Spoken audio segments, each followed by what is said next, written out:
Hola, bon dia, bona hora a tothom. Avui us vull parlar d'una peça, que és molt més que una peça, que podem trobar a l'interior del castell Cartoixa Vallparadís, en el que és la sala dedicada al món medieval.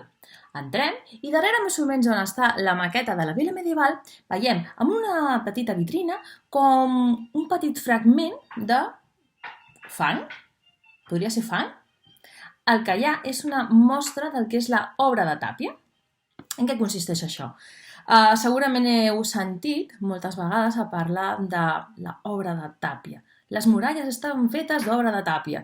Aquesta petita església o aquesta fortalesa tenia obra de Tàpia i se'ns ha començat a enderrocar, allò, a ensorrar. Què és la tàpia? No? Què és aquesta tècnica?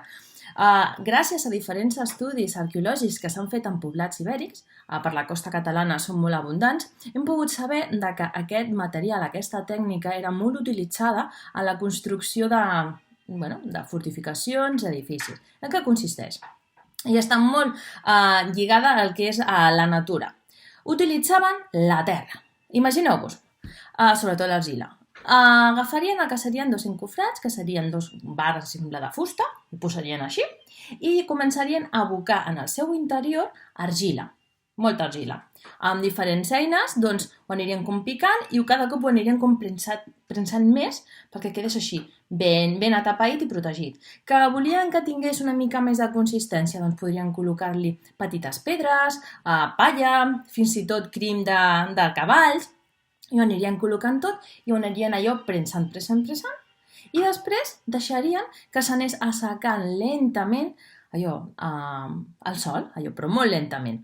Quan ja havien acabat aquest encofrat, ho traurien de les fustes i d'aquesta manera podrien tenir ja el material per començar a construir. Principalment ho feien servir en les muralles, però com hem comentat, doncs, també ho feien servir en pràcticament tot tipus de construccions. I en aquesta sala medieval doncs, podem veure una petita demostració, un petit tros del que era una obra de Tàpia.